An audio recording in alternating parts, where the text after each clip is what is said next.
Bom dia, pessoal. Tudo bem com vocês? E aí, Nath, tudo bem? Fala, Paulo. Já chegou, rapaz. O convidado já chegou. Acordou cedo, como o Fabrício falou, né? Fala aí, galera. Muito bom dia. Dá ok aí pra mim, por favor, para saber se o áudio tá saindo, se tá ok.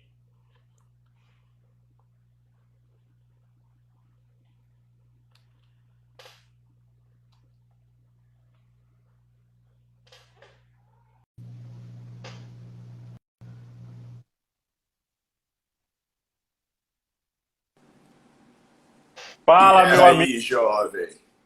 Como é que tá? Bom demais você. Tudo certo. Eu quero saber se tu tá acordado faz muito tempo mesmo. Você é louco, velho. Tô aqui, ó. Aquela live do Gustavo Lima me ferrou ontem, bicho. Credo. Acho que não foi só tu, não. O pessoal tá todo mais lento hoje pela manhã. Não, eu tava agora, né? Eu acordei fazendo as coisas devagarinho e tal. Aí o pai de um amiguinho do Paulinho vai fazer uma feijoada, né? Aí eu me preparando e de repente eu falei: caraca, 10h30. Bora lá. O pessoal Eu tinha razão quando eu falei lá no post. acordem cedo, né? E aí, meu amigo, como é que estão as coisas? Tudo certo? Cara, tudo na paz, bicho. Estudando pra caceta, né? Trabalhando muito mais do que antes, né? Porque toda aquela história, né? Putz, eu não tinha tempo, eu não tinha tempo. Agora não é mais desculpa, né? Exato. Cara, tem dia que eu leio uns 20 papers, assim, sem sacanagem, velho. Tem dia que é Top, uns top. 20 papers, assim. E aí, botando as coisas pra andar. Inclusive, né? Temos que botar pra andar aquela nossa revisão, hein? Com certeza, com certeza. Deixa que tá terminando essa live aqui, eu já fico sentado aqui e já resolvo isso. Eu acho que aquele. Pô, tua xícara tá maior que a minha, velho. Mas é água. E aí, como é que estão as coisas? O Matheus tá aí? Não, o Matheus foi para casa já, foi Voltou? ver a família, já passar a Páscoa. Talvez ele volte agora durante a semana, porque tá tudo trancado em Belém, né? Então É. ele tá ilhado lá, tá meio preso lá no. E as bailarinas? Tudo certo, a bailarina agora pela manhã, eu falei que tinha que acordar cedo, porque eu tinha que fazer as pegadas do coelho, né? Então, Ah, aí tem toda a função, né? Tem todo um. Agora ela tá lá dançando com a roupa nova de Moana dela. caraca, ainda vai ter o filme, né? Não, o Paulinho, É, o ovo do Paulinho era com fone de ouvido, né, bicho? Mas tava lá agora, bombando no fone de ouvido. Gritando, né? Que eles não têm a noção, né? Bota o fone de ouvido e. Meu filho, quando você bota o fone, você não precisa gritar, não. Eu tô gritando! o bom é que tá se divertindo, né? Pra É, caralho. Paulo, deixa eu dar. Peraí, deixa eu só acender a luz aqui, que vai ficar melhor.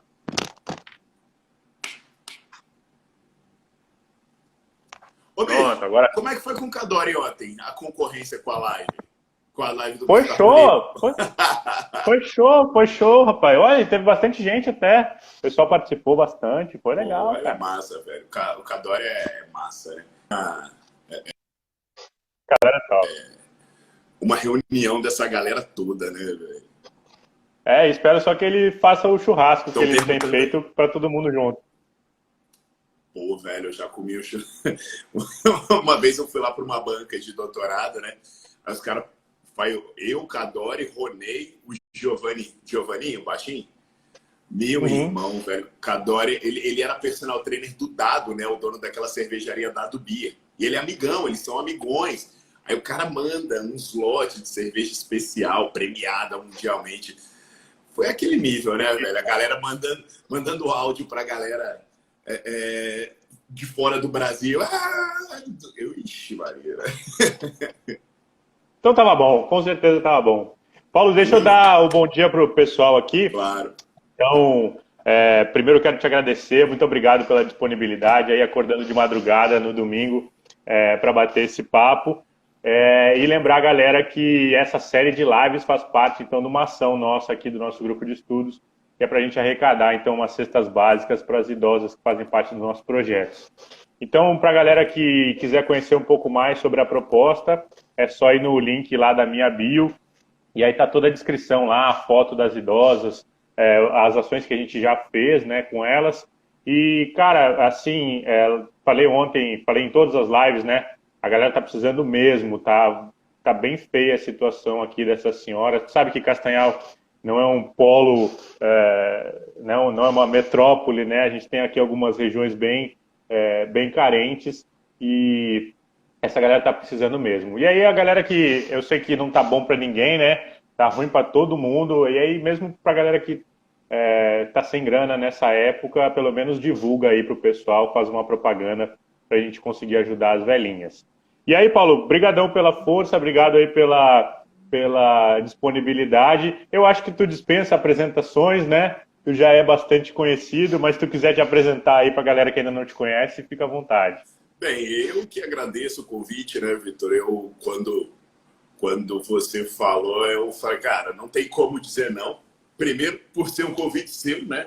E ainda mais recentemente, com uma série de situações que a gente tem passado, eu só consolidei a grande admiração que eu tinha por você como pessoa, além de profissional. Então, vai chegar o momento em que talvez a gente possa falar de tudo isso que aconteceu e do quanto você está sendo iluminado, né? Iluminando outras pessoas, isso é incrível.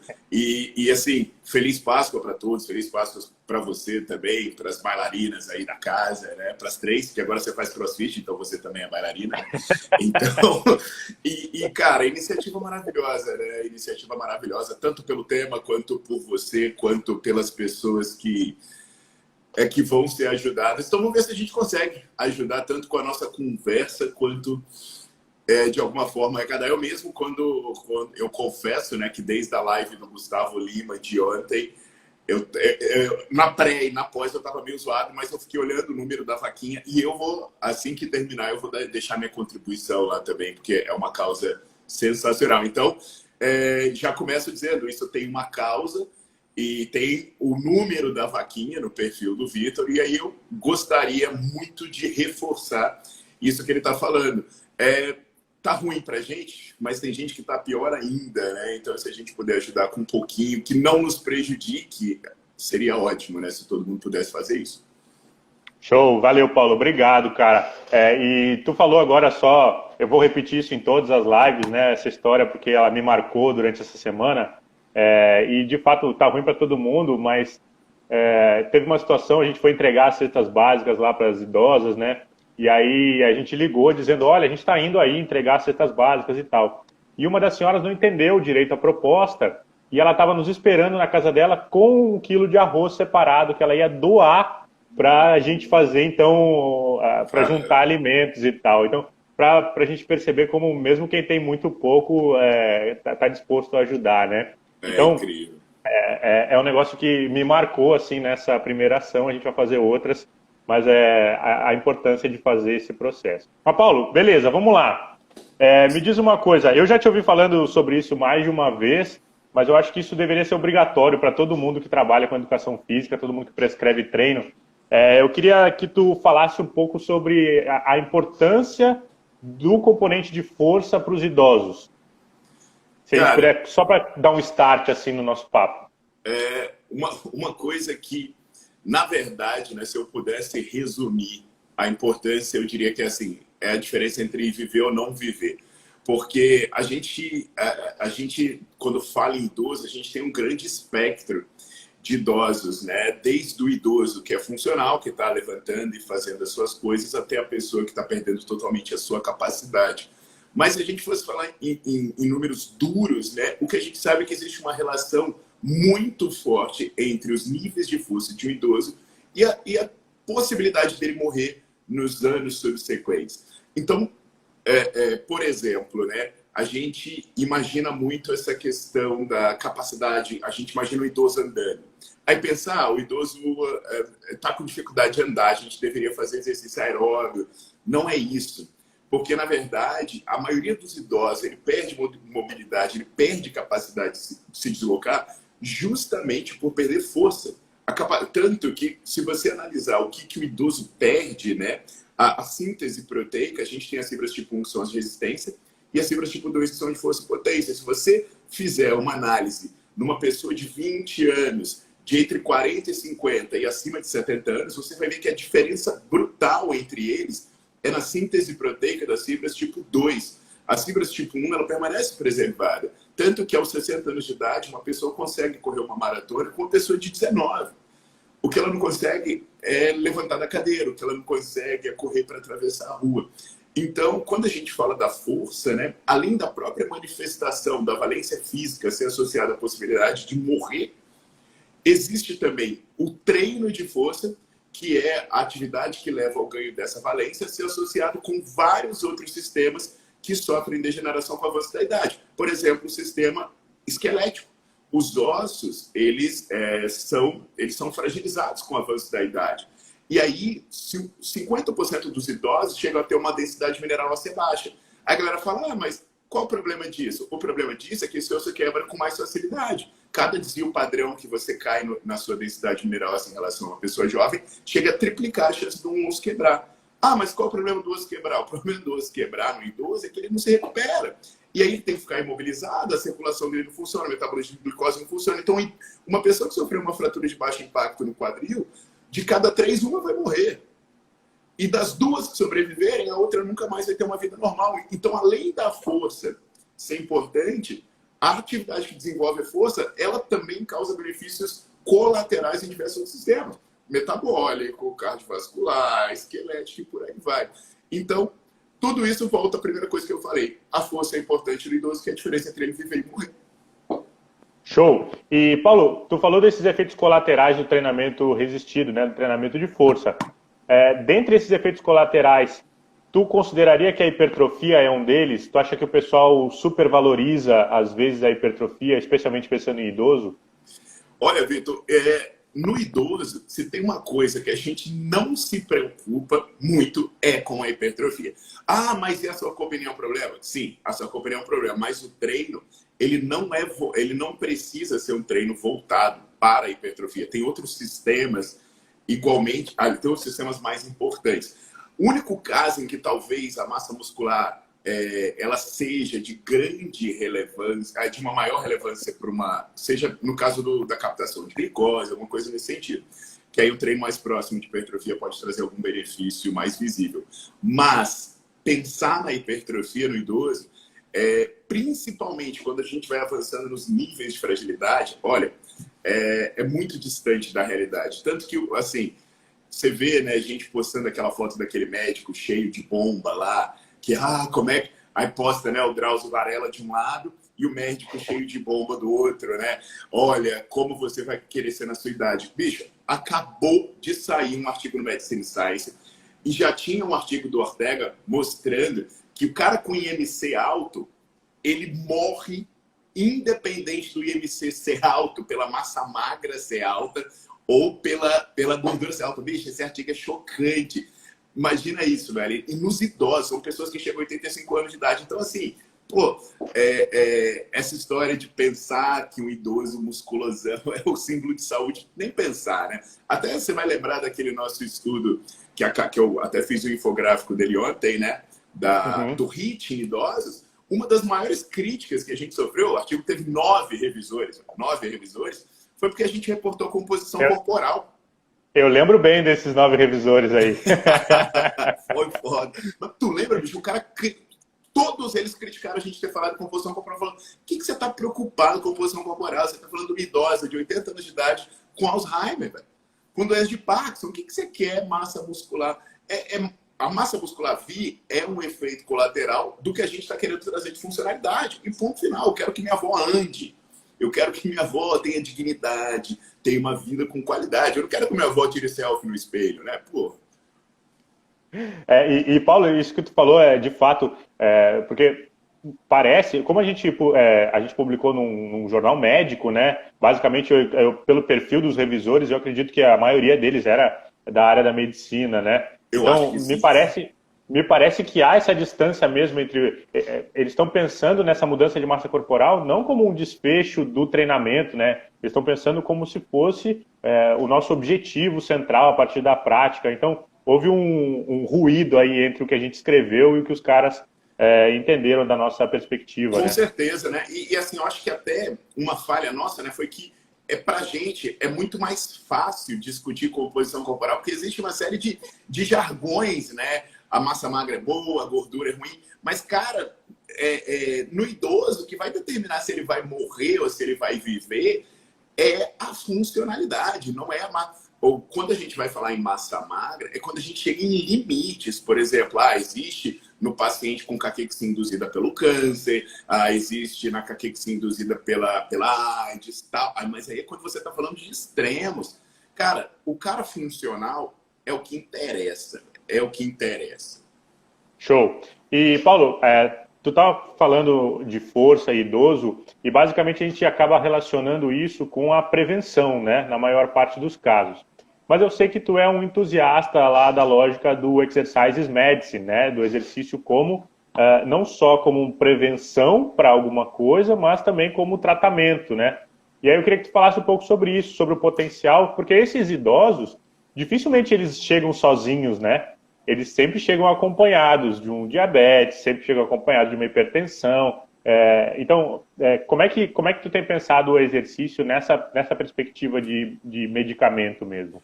Olha, Vitor, eu até não sei se todo mundo que está assistindo sabe, mas hoje eu tenho a felicidade de trabalhar dentro de um hospital público. Então, dentro de um hospital público, existe uma sala onde a gente usa o exercício como remédio. Como é que funciona? O paciente vai no cardiologista, olha, você é hipertenso, então toma aqui, você tem que tomar esse remédio, você tem que procurar educação física. Então, ali exercício como remédio, inclusive vem com receita, com prescrição. Ele vai no endócrino. No endócrino, tudo bem, você tem que tomar isso e educação física. Oncologia, quimioterapia e educação física. Então, o que a gente está percebendo no exercício? O ser humano, né, ele não foi feito para viver tanto. A realidade é essa. Quando a gente foi moldado geneticamente, a gente vivia até os 30, 40 anos de idade. Então, todas as nossas funções fisiológicas, elas têm uma data de validade ou de funcionamento ótimo, digamos assim. Então, depois dos 30, 40 anos, a gente começa a ter evolução do timo, a nossa imunidade começa a ir para o saco, a gente começa a ter desequilíbrio entre o osteoblasto e o osteoclasto, começa a perder densidade mineral óssea, as nossas artérias começam a enrijecer, nossa captação de glicose começa a ficar prejudicada, a gente começa a formar mais células defeituosas, nosso sistema imune não combate elas, a gente começa a formar mais tumores. Então, o que a gente começou a perceber era que o organismo ele sofre vários problemas com o envelhecimento. E é por isso que, até eu estava revisando um artigo agora, e ele fala assim, nosso grupo era de idosos saudáveis. Os negros do artigo iam até 85 anos. Eu falei, eu duvido. Se você achou 50 idosos, eu não sei o que é um idoso saudável, porque eu não conheço nenhum que não tem nenhum fator de risco. Uma dislipidemia, ou qualquer coisa que isso tem sempre. E aí, Vitor, sempre ficou essa questão, né? Durante muito tempo, a gente atuou na lógica da preservação. Quer dizer assim, olha, a pessoa está doente, repouso, né? O que é a lógica tradicional disso? Doença, canja de galinha e repouso. Era isso que nossos avós faziam. Só que aí a gente começou a se questionar até que ponto esses desvios de normalidade do organismo eram uma consequência do envelhecimento ou eles também tinham uma associação com desuso. E a partir desse ponto, né, restaurar um padrão de uso começou a se mostrar eficiente para restaurar uma normalidade de funcionamento do organismo. E aí o que aconteceu com o exercício é medicina, o exercício é remédio? Porque quando você restaura o padrão de uso do organismo, você não corrige uma função, você corrige todas. Então não é apenas que ele é um remédio, ele é uma polipílula. Inclusive, né, como é que está sendo a nossa briga hoje nas nossas publicações? É fazer uma apresentação disso como uma lógica médica. Por exemplo, a gente diz quanto custa, a gente diz os efeitos colaterais, a gente dá detalhes da prescrição, então a gente está empurrando na literatura médica os artigos para os médicos olharem e falarem, olha, mas isso aqui é bom pra caramba. Porque olha qual o problema que a gente está tendo, né? A gente está chegando nesse ponto que é reconhecido que toda pessoa é doente quando envelhece. Então, a partir dos 50 anos, em cada país vai ter 3, 4, 5 doenças que vão acontecer em todo mundo. Por exemplo, aqui no Brasil. Começou a passar de 50 anos, todo mundo vai ter uma alteração na glicemia, vai ter pressão alta, vai ter uma dislipidemia. Beleza. Só que aí, essas pessoas estão transbordando o sistema de saúde, porque se você olhar quem está sendo atendido nos ambulatórios, velho, é isso, é diabetes, cardiologia. Maravilha. Aí o que foi a lógica da saúde? Ok, se eu tenho uma chance imensa, praticamente uma certeza de que essas pessoas vão adquirir doença, o que eu faço? Ao invés de eu ficar lotando o meu hospital para fazer consulta, eu nem faço consulta. Eu distribuo um remédio para todo mundo. Então se criou a porcaria da polipílula. Isso é verdade, existe uma polipílula. Então toda pessoa num país, a partir dos 50 anos, nem precisa ir no médico, velho, já começa a tomar aí a sua metformina, a sua estatina, ou o seu diurético, o seu bloqueador de canal de cálcio, sabe? Já começa a fazer essa porcaria. Aí beleza. Quanto isso ia custar para o sistema público e quanto isso ia trazer de efeito colateral. Aí, um grupo de pesquisadores falou, calma aí, velho, por que ao invés de você não distribuir massivamente isso, você não distribui massivamente o exercício? E, bicho, o que se verificou é que o potencial do exercício de controlar a pressão arterial, dislipidemia e alterações metabolistas de glicose é igual ao do remédio. Só que qual é a vantagem do exercício? Ele só funciona para quem tem doença, porque, por exemplo, se você toma uma metformina e sua glicemia está baixa, você se ferra, você fica hipoglicêmico. E o exercício não, se você é hipoglicêmico, ele não te deixa mais hipoglicêmico. Ele seleciona para quem ele vai funcionar e ele tem um efeito colateral fodido, que é melhorar o resto do sistema. Então, por exemplo, se você der uma metformina para o seu avô, você controla a glicemia dele, mas ele não levanta a bunda da cadeira. Ele, com a glicemia controlada, sem levantar a bunda da cadeira, ainda tem o triplo de chance de morrer. Então, velho, hoje o exercício, ele é a real polipílula. E o que a gente está fazendo, Vitor? A gente está... você sabe disso, né? Mas é esclarecendo a galera que está assistindo. Claro. A gente está rompendo as barreiras das contraindicações. Porque qual é a questão? Em geral, a gente reconhece que o exercício é um remédio. Mas a gente tem medo de dar esse remédio para determinadas pessoas. Por exemplo, essa pessoa sofreu infarto recente, ela não pode se exercitar. Mas se ela não se exercitar, ela vai voltar a viver como? Então a gente está começando a fazer igual, por exemplo, esse estudo nosso, né, que você é o primeiro autor no asilo, os caras vieram falar pra gente, mas vocês só deram conta de fazer porque eles eram saudáveis. Não, maninho, 8 aqui com Alzheimer e tal. Então a nossa briga é um remédio para ser administrado de maneira generalizada para tudo que é problema que você tiver de saúde, principalmente os associados ao envelhecimento. Então essa é a nossa questão. E, cara, volta e meia aparece uma notícia ou outra, né, de pesquisadores tentando achar a pílula que imita os efeitos do exercício.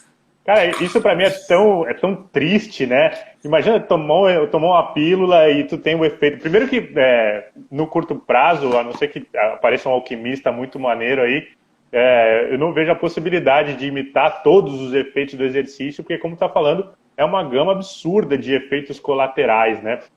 E, Paulo, eu sei que tu tem uma prática muito interessante no hospital, e eu sei também que tu tem uma habilidade ímpar de falar com a galera que é professor mesmo, que está na academia, né? Eu queria que tu contasse pra gente um pouco das principais dificuldades que tu tem ao lidar nesse ambiente, que é um ambiente que eu acho que o profissional de educação física deveria estar, mas a gente ainda está engatinhando para se inserir, né, que é o ambiente hospitalar. Aí eu queria que tu falasse um pouco sobre as dificuldades que tu tem, as resistências que acontecem, como é que tem sido lidar com isso. E se tu me permite só fazer o gancho, eu queria te pedir para tu contar de novo aquela história daquele estudo de caso, que é um caso absurdo de uma senhora que estava bastante debilitada e vocês conseguiram ajudar ela. Claro, Vitor. Uma coisa que mais me dói na alma, né? Mais me dói na alma é que a maior dificuldade que eu encontro somos nós, a educação física. Muita gente pode estar se perguntando, né? Muita gente me pergunta, nossa, Paulo, você está dentro de um hospital. Nossa, como os médicos te enxergam? Meus maiores aliados são os médicos. Cara, são as pessoas mais incríveis como seres humanos e como profissionais que eu vi. São pessoas que são donas de hospital. Os caras são donos de um hospital, mas eles vão atender no SUS. Um cara que corre atrás de verba de milhões, que poderia estar entrando no bolso dele, reformar a mansão dele, botar outra Ferrari na garagem, mas o cara bota isso num prédio para atender pessoas carentes. Então, Como eu fui parar no hospital? Esses caras reconhecem a importância do exercício. Vitor, se você lê em qualquer posicionamento, vai ler agora a diretriz da Sociedade Brasileira de Hipertensão. Eles falam que isso é para entrar com remédio depois que fizer mudança comportamental. Então, para a Sociedade Brasileira de Hipertensão, o exercício vem antes do remédio. E os médicos sabem disso. Então, aí a gente pergunta, por que que os médicos, eu estou falando dos bons médicos, que é a maioria, não sejamos, a galera fica olhando rede social, né? Cara que passa bomba, que fala água-limão, glutamina e gratidão, né? Que pega a mulher lá que parece um centauro e diz que está corrigindo as deficiências hormonais dela e acha que isso é médico. Isso não é médico, isso é vagabundo. Então, assim, médico bom está salvando vida, está em ambulatório, está operando, está fazendo coisa boa. Então, como eu fui parar no hospital, esses caras sabiam da importância do exercício. Só que eles não sabiam encontrar profissionais de exercício para fazer isso. Então, eles nos chamaram, cara. Eu fui convidado pelos médicos para entrar lá. Então, quando a gente chegou lá, foi porque os médicos convidaram, o espaço, tudo. Então, a gente começou a ter uma confiança imensa ali dentro de primeiro um grupo e depois vários outros. Porque, no final das contas, o que eles querem é que o paciente fique bem. Então, se o paciente ficar bem, tomando remédio, fazendo exercício, o paciente está bem. Ótimo. É isso que ele quer, porque o que não falta é gente doente. Esse cara não precisa manter a pessoa doente. A galera fica com esse discurso, o médico quer te manter doente. Ah, pelo amor de Deus, gente doente não vai faltar nunca, né? A fila do cara andar é ótima. Então, assim, aí vem a questão, né? Poxa, e aí, então, qual a barreira que você tem? Sabe qual a barreira que eu tenho? Professor de educação física. Por quê? Por que o médico teve que ir atrás do Paulo e não pegar qualquer professor de educação física? Porque a imagem que o professor de educação física para a sociedade é péssima. Se você entrar agora em 100 perfis de professores de educação física, vai ter foto de bunda, vai ter foto sem camisa, vai ter foto de balada, e aí ele vai estar jogando para cima aluno mostrando a bunda, a evolução da minha aluna. A evolução é ela de biquíni. A evolução do meu aluno, a evolução é ele fazendo muque. Aí, qual o estereótipo que a gente vende para a sociedade? Nós somos pessoas que se resumem a bundas, a bíceps, e é isso. Então, quando você chega e fala que o exercício é importante, nenhum médico nega isso. Nenhum médico em sã consciência nega que o exercício é importante. Só que existe uma desconexão entre o exercício ser importante e o profissional de educação física ser importante. Porque o profissional de educação física não se vende para a sociedade como uma pessoa de importância social, uma pessoa de importância para a saúde. E aí, se você chegar nos médicos e falar, exercício é importante, mas cadê o profissional de educação física? Vai falar, mas eles sabem trabalhar com esse público? Eu tenho medo de alguém matar o meu paciente. Porque a gente não se vende dessa forma. A gente bota o antes e depois do nosso aluno mostrando a bunda dela. Mas a gente não chega para um aluno hipertenso e liga para o médico e fala, olha, aqui é o Paulo, eu estou atendendo sua paciente, eu estou te enviando o que eu estou fazendo, eu estou te enviando uma planilha do Excel com toda a pressão dela antes e depois, a evolução. Cara, a gente não faz isso, mas a gente posta a bunda da aluna na rede social, entende?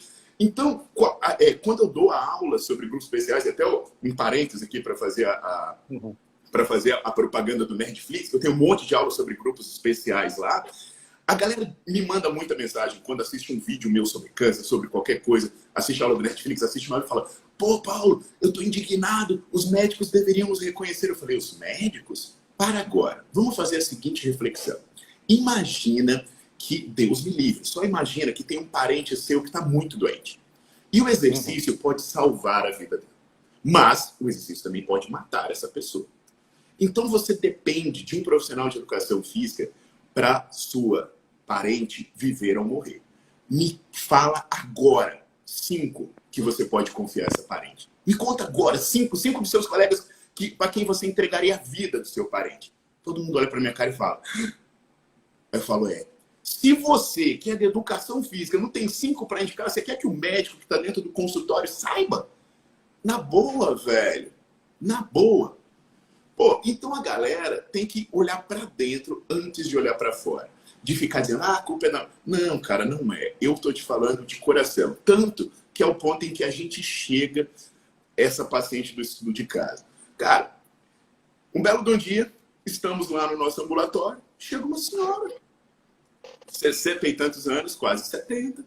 Aí vem, aí fala, fui encaminhada pelo doutor fulano. A gente, que massa, é o cardiologista parceiro. Nossa, não, eu posso falar o nome porque pessoas boas devem ser valorizadas. Se chama Paulo Jardim, que é um professor da Faculdade de Medicina da Universidade Federal de Goiás. Paulo César Veiga Jardim.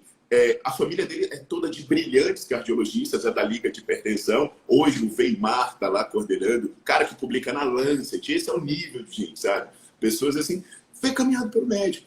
Tá legal, vem encaminhado pelo médico, né? Aí a gente vai olhar lá e vai falar, então a senhora é cardiopata. Sou hipertensa. Então, a mulher tomando 5 remédios, pressão dela, 19 por 11. Não é medicada no tal, 19 por 11. Eu sou diabética. A mulher diabética, tipo 2. Aí a gente vai olhar lá, né? Glicemia da mulher, 240.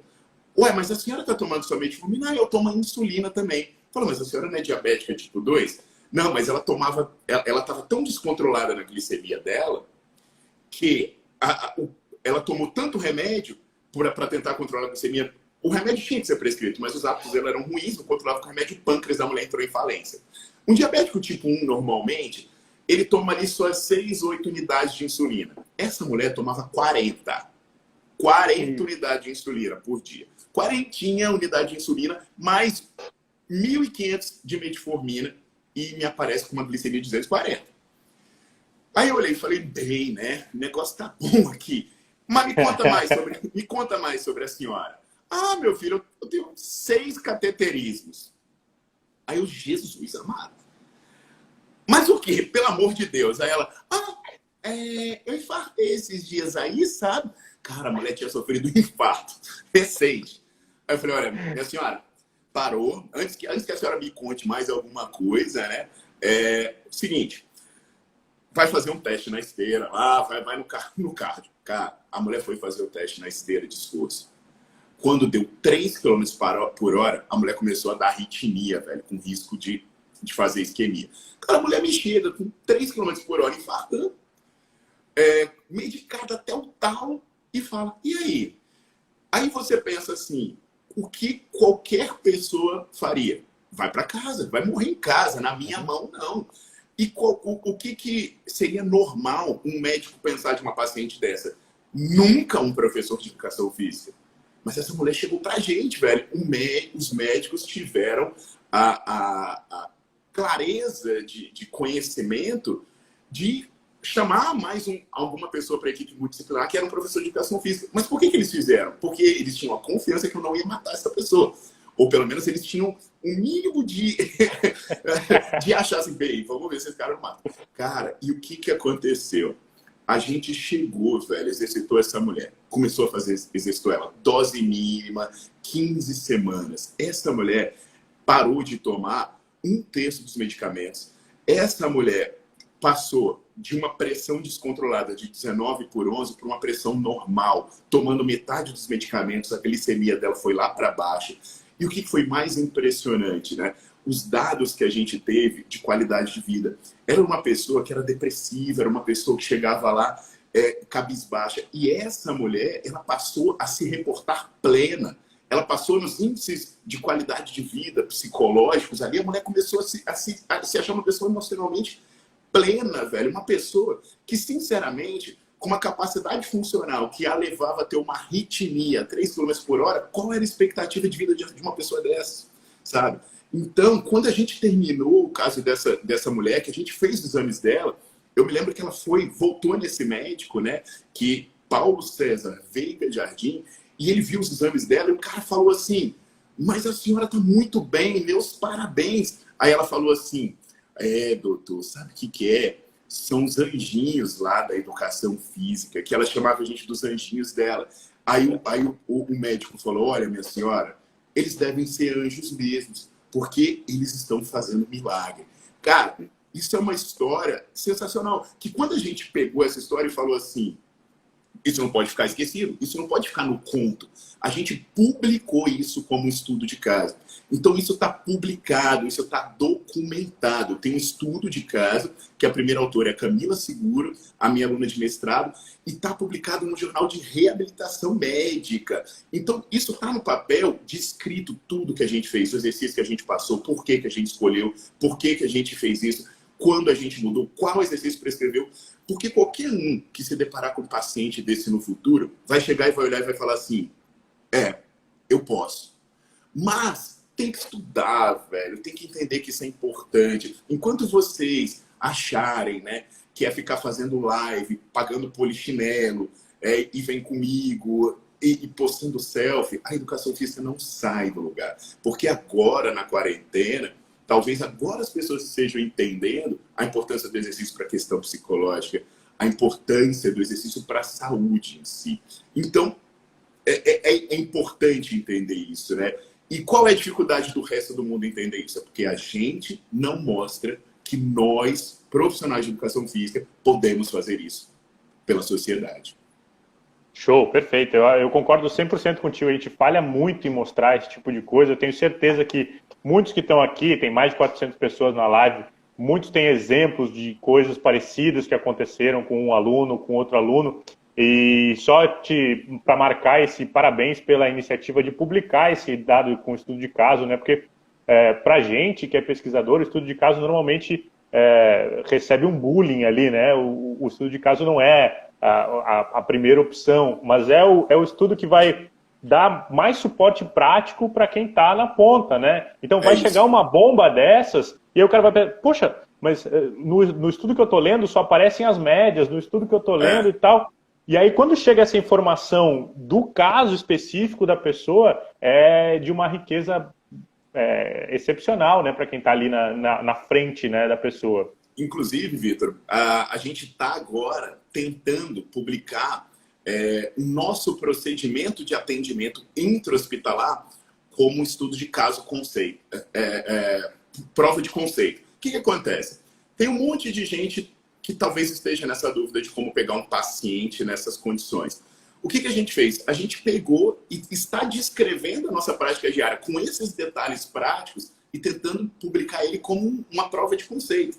Então, assim, para dizer, olha, viu? Pode, velho, pode, segue esse espaço que a coisa vai dar certo. Daqui em diante vamos todo mundo passar a pensar dessa forma.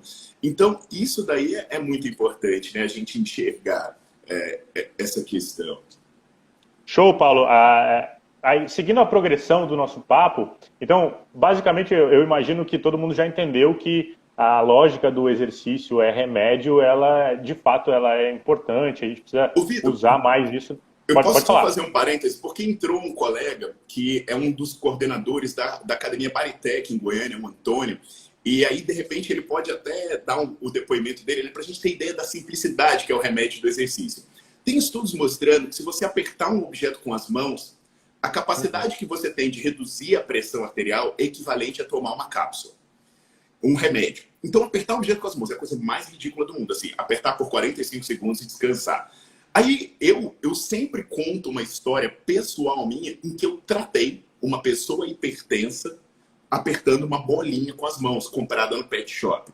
E esse professor, Antônio, coordenador da Baritec, ele estava assistindo o curso e ele é um cara apaixonado por essa parte da saúde, ele é muito apaixonado.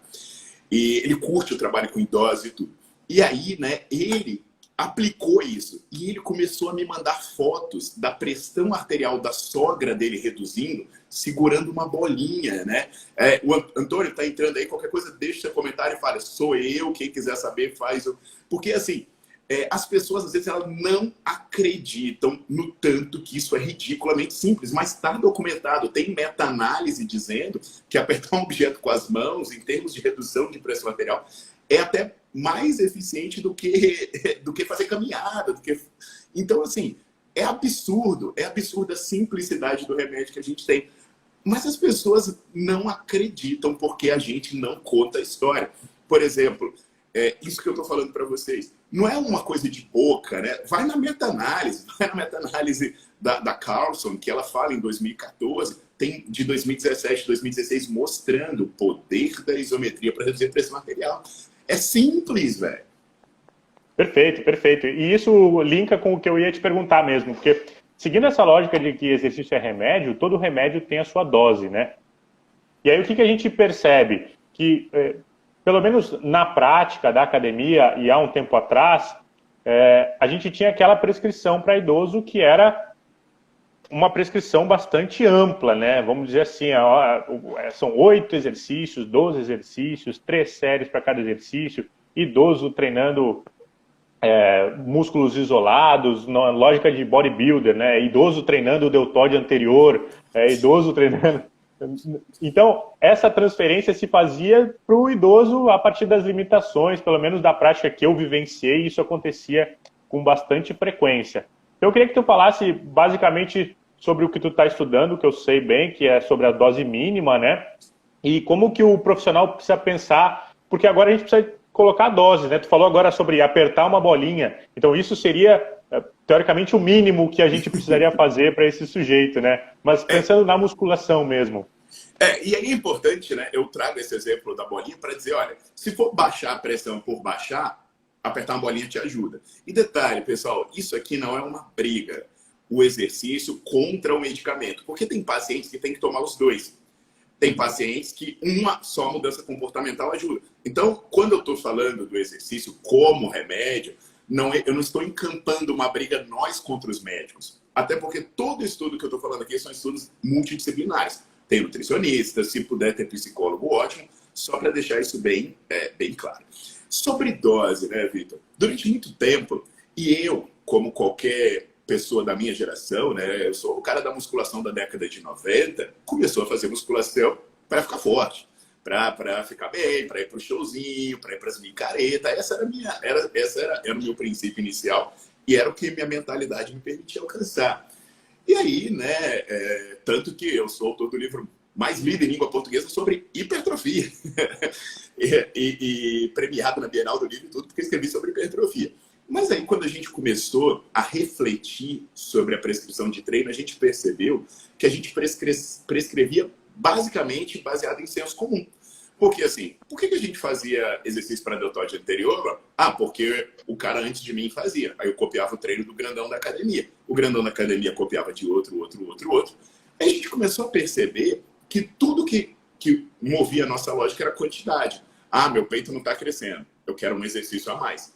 A gente não pensava em qualidade nunca. E o meu livro de hipertrofia começou a apresentar o conceito de qualidade. Quando a gente começou a apresentar o conceito de qualidade, a gente percebeu a relação dose-resposta. Que cada dose de exercício que você dava gerava uma resposta. E a gente percebeu que, assim como em qualquer intervenção, a dose-resposta ela é uma parábola. Você aumenta a dose, você melhora a resposta, e depois ela começa a cair. Aí a gente, é óbvio, só que o topo da parábola do exercício, ele é grande. Então existe uma dose daqui até aqui. A gente começou a buscar qual era a dose mínima para você se manter no topo da parábola. Cara, o que a gente foi descobrindo é que era cada vez menos. Até que nós publicamos em 2017, né, que sou eu, junto com pesquisadores da Inglaterra, da Alemanha e dos Estados Unidos, um estudo sobre o que seria a dose mínima para o idoso. E, cara, e a gente chegou nessa dose mínima de ser 2 séries, 2 vezes por semana. Assim. E aí muita gente ficou questionando, mas isso aí é muito pouco, não é possível, tal. Cara, aí a gente pegou, e tem um estudo que você participa, né, que você é um dos autores, que são com quase 500 idosas, aquele estudo que o Matheus encabeça, que mostra que você trabalhar na dose mínima ou numa dose maior não muda nada. Então a gente tem a dose mínima para o idoso. E esses estudos que eu estou falando aí para você, com essa idosa, esse estudo de prova de conceito, vários outros estudos que a gente está usando na nossa prática clínica são feitos com a dose mínima. E aí o que é importante as pessoas entenderem sobre dose mínima? O que elas gostam de fazer não pode influenciar no que elas usam como profissional. Porque o que acontece?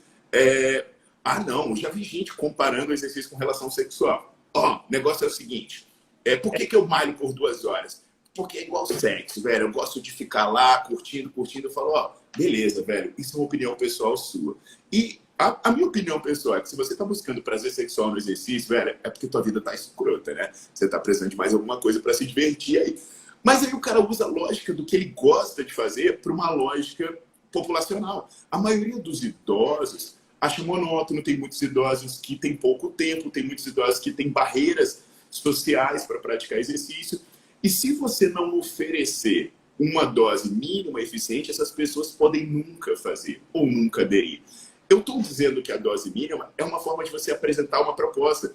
Agora, por exemplo, eu não estou dizendo que o idoso vai fazer 20 minutos de atividade física por dia. Ele pode fazer 20 minutos de musculação, ele pode dançar, ele pode fazer alongamento, pode fazer atividade lúdica, social, pode fazer tudo. Mas, assim como agora você tem lá o protocolo de remédio, é qual? Você começa com 25 miligramas, o protocolo de exercício é esse.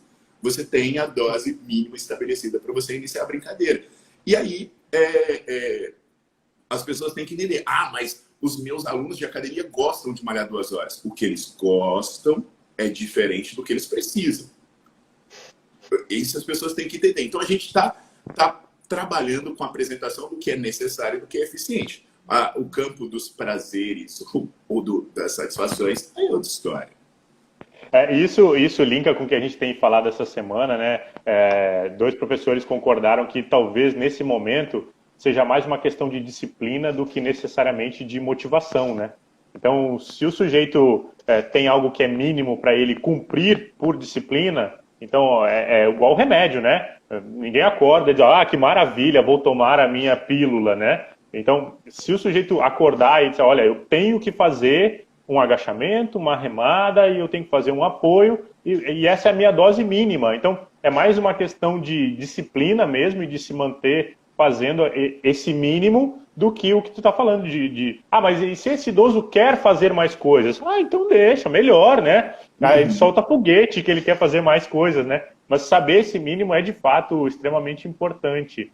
E Paulo, eu tenho uma perspectiva também de que quando a gente trabalha com aquela musculação extremamente extensa, falta tempo, falta qualidade para outras coisas associadas. Então, se o idoso tem disponibilidade para ficar 1 hora e meia na academia, poxa, começa a colocar outros componentes, né? Usa a dose mínima para força, pensa no cardio, pensa em mobilidade, tu começa a trabalhar com outros conceitos também junto com esse idoso, né? E é importante, né, Vitor, até porque assim, a gente está numa época em que existe uma preocupação muito grande com adoecimento. E existe uma relação entre dose de exercício e adoecimento. Se você olhar a curva de adoecimento, né, você vê que o sedentário adoece isso. Aí você começa a colocar exercício, ele adoece isso. Só que você começa a passar o volume de exercício, ele adoece mais. Chega ao ponto de uma pessoa que tem um volume alto de treino, ela adoecer 2 a 6 vezes mais do que o sedentário. Então, assim, você abre uma série de problemas com excesso de dose. Que eu falo do espectro da dose aqui, mas a maioria da parte das pessoas, quando está falando em dose alta, ela não está dentro do espectro, ela está fora do espectro de dose ótima. Então, ela já está indo para o espectro de doses negativas. Inclusive, né, assim, a galera tem que entender, essa curva em J, né, ela existe até mesmo para mortalidade, para problemas do coração. Existe volume, as pessoas... Sedentarismo é ruim, mas excesso de exercício mata igual ou mais do que sedentarismo. Você vê problemas morfofuncionais no coração de pessoas que fazem exercício demais. Então é interessante isso. A gente está numa discussão de dose mínima, mas eu estou falando de uma zona ótima em que você trabalha com a dose mínima. A maior parte das pessoas que discute dose está pregando algo que já é ruim, que já é negativo, já é a parte descendente da parada. E, Paulo, para a gente colocar isso em números, pelo que tu tem estudado, pelo que tu tem acompanhado e as últimas publicações, em números, quanto que está essa dose mínima pelo que tu tem visto hoje? 4 séries semanais é o que a gente tem publicado. 4 séries semanais por grupamento muscular é o que a gente tem publicado. Então, assim, se você me falar da minha prática pessoal, a gente chega a menos que isso. Dependendo do esforço que você emprega. Mas... como eu posso falar sobre publicação, né? Então, o que a gente tem publicado, está documentado, é só olhar os artigos. São mais de 100 artigos que eu tenho publicados, vários usam essa dose. Então, 4 séries semanais. Eu aqui de cabeça, assim, uns 3 a 4 estudos nossos que usou isso em diferentes populações. Agora, lembrando, o que significa 4 séries por grupamento muscular, né? Se você fez supino, são 4 séries para peito, ombro e tríceps. né? Se você fez puxada, são 4 séries para costas e bíceps. Isso é o mínimo. Por isso que esse exemplo que você deu de supino, puxada e agachamento é o que a gente usa. Tem um estudo nosso com elástico que usou isso com idosos aí e conseguiu melhoras funcionais. Então, em números é isso. Ah, mas o que acontece? E se eu fizer mais do que isso? Aí você tem até 10, que é o que a gente tem publicado, que é até 10 por semana, ainda te dá um resultado ótimo. Putz, mas eu quero fazer mais do que 10. Aí você vai ter que equilibrar isso com esforço. Você não vai poder chegar à fadiga em todas as séries e por aí vai.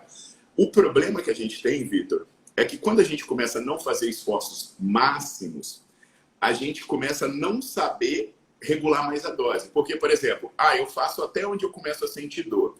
Agora, se eu perguntar para a galera que está assistindo, se você fizer cadeira extensora e você fizer mesa flexora, onde você sente mais dor? No quadríceps. Não, o quadríceps queima muito mais. Mas a acidose que você consegue acumular no posterior de coxa é muito maior da que você consegue acumular no quadríceps. Então, se você parar o exercício quando dói, provavelmente você está treinando quadríceps submáximo e posterior mais próximo do máximo. Isso varia de pessoa para pessoa, tem gente que tem limiar de dor mais alto, mais baixo. Então, quando a gente trabalha no campo da subjetividade, a gente se perde. Porque aí, de repente, uma pessoa pode precisar de 20 séries por semana, porque ela trabalha muito longe do seu esforço. Aí aquela pessoa que vai parecer assim, mas comigo o que funcionou é 20 séries. Porque você tem uma tolerância ao esforço baixo e você para o exercício muito cedo. Então, você tem que acumular volume. Agora, uma pessoa que trabalha mais perto do esforço alto, se ela começa a fazer 20 séries, ela começa a se dar mal. Então, é por isso que você vai ver gente defendendo que com ela deu mais certo volume, gente dizendo que se machucou botando volume. Porque o campo da subjetividade deixa a gente mal para regular a dose. Show. Paulo, acho que a gente tem tempo para mais um assunto, mais uma pergunta. Até fixei o comentário do Martim aqui, que ele pede para tu falar do no load e das repetições até a falha. Eu queria que tu já juntasse nessa pegada do Martim e falasse também sobre outros modelos alternativos que tu acha úteis, né, para trabalhar com idosos, como os elastos, por exemplo, e o que mais tu tem pensado aí. Bem, que pese, né? Esse comentário você desfixou, mas eu ia fazer uma propaganda dele. Martim Bottaro é simplesmente o meu orientador de doutorado, né? O meu pai acadêmico. É uma pessoa que eu posso rasgar cedo, até porque ele é um cara que faz bullying pra cacete e a gente se zoa, mas no momento de elogiar a gente tem que elogiar. Então, o Martim Bottaro foi meu orientador de doutorado. Para mim, uma das pessoas mais importantes do treinamento de força do Brasil. Né? É um dos primeiros pesquisadores a projetar o nome do treinamento de força brasileiro com respeito e com qualidade de trabalho. É um cara honesto, competente pra cacete e que as pessoas precisam conhecer. Né? Ele não está nas redes sociais, então acaba que as pessoas não entendem quem é. Mas joga aí Bottaro com 2 T's, você vai ver que, sei lá, 1/3, metade dos artigos que eu publico leva o nome dele. Porque eu carrego uma gratidão e uma reverência ao cara que foi meu orientador. Eu publico um artigo e quando é uma área que ele conhece, eu envio para ele e falo, Martim, me ajuda, vê se isso está indo num caminho bom. Então, ele fez essa pergunta, né? É até um campo que a gente brinca muito um com o outro, porque o Martim é um cara tradicional, para não dizer dinossauro da musculação, né? Ele é aquele cara que você vai achar a foto dele de short baitico, aquele que é cortadinho do lado, e descalço levantando lata de tinta dentro de uma academia, com corte de cabelo de Schwarzenegger, né, do Príncipe Adam. Então, quando você chega para o Martim e fala assim, Martim, treino sem carga, inclusive se vocês entrarem agora no perfil dele nas redes sociais, vai ver que ele está postando um negócio de treino sem carga zoando. Ele sempre brinca e fala assim, Paulo, bota vocês aí para levantar peso, Então aí eu fico, Martim, você é idoso, você precisa disso. Martim Bottaro, pessoal, o nome. Bottaro com 2 T's. É uma das poucas pessoas que eu sigo, junto com o Vitor Kozig. Você vai ver quem eu sigo e vai achar. Então, essa perspectiva do treino sem carga, ela gera um certo susto, né, nas pessoas mais tradicionais. E no caso do Martim, é uma brincadeira que ele faz. Ele é um cara que tem inteligência e competência para entender o conceito, mas é uma coisa de amigo ficar essa zoação. O que aconteceu no treino sem carga? A gente percebeu, com o avanço da ciência, que o músculo não tem olho.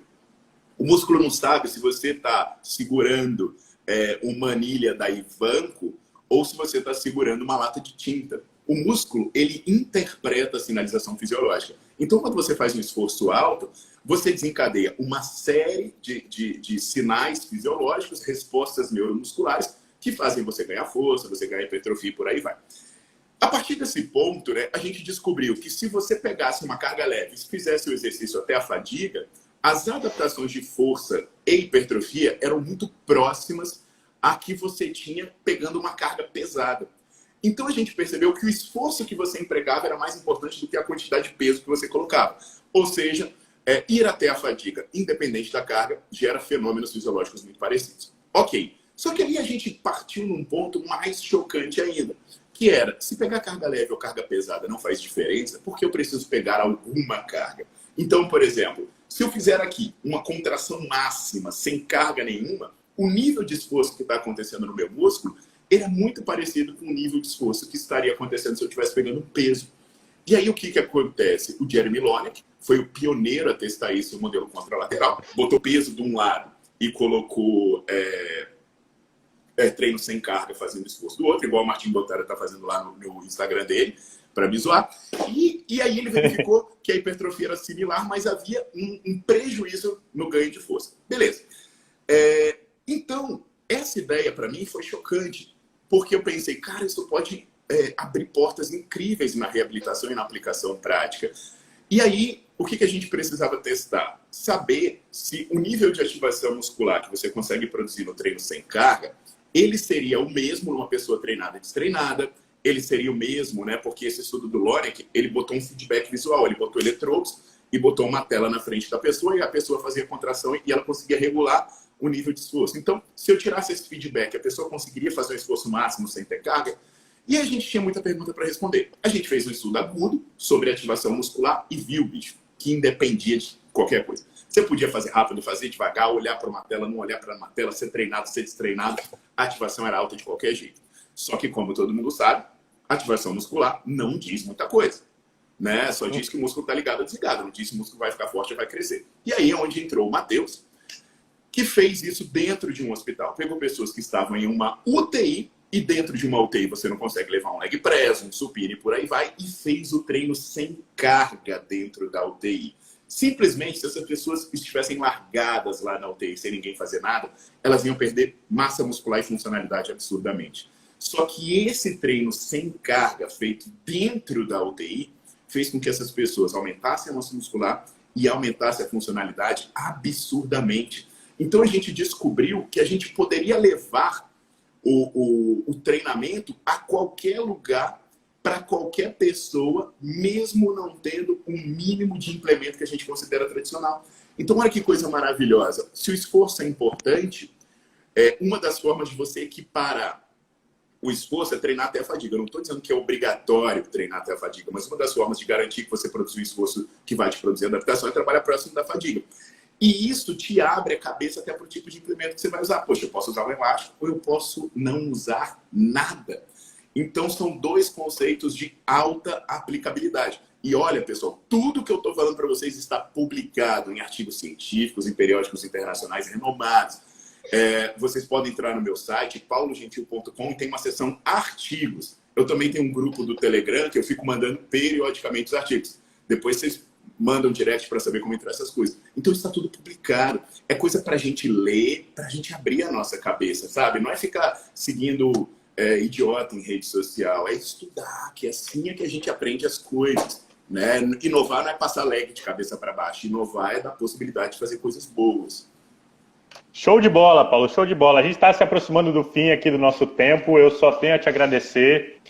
Pedir para o pessoal que está aí dar um pulo lá na minha bio, clicar lá na vaquinha para conhecer o projeto que a gente está fazendo. Sim, e a doação é importante, galera. Ó, a doação, a doação. Você vai nos remunerar por esse dia. Você não vai pagar para a gente, vocês vão fazer doação para o Vitor ajudar os idosos. Exato, é um modo, a gente pensou justamente nessa série de lives, que é o modo como a gente tem como dar a contrapartida, né? O pessoal ajuda aí a gente a comprar cestas básicas e a gente vem aqui fazer o que a gente faz de melhor, né? Paulo, tu tem 25 segundos para te despedir. Manda ver aí, obrigado, viu? Muito obrigado, Vitor. Muito obrigado a todos que assistiram. Há vários amigos aí me assistindo, Martin Botaro, Dudu Vernick, essa galera. E o meu convite final dá uma olhadinha no meu perfil, no meu site, e vai olhar as aulas sobre grupos especiais do Nerdflix para entender o porquê e como fazer isso. E entrem na vaquinha.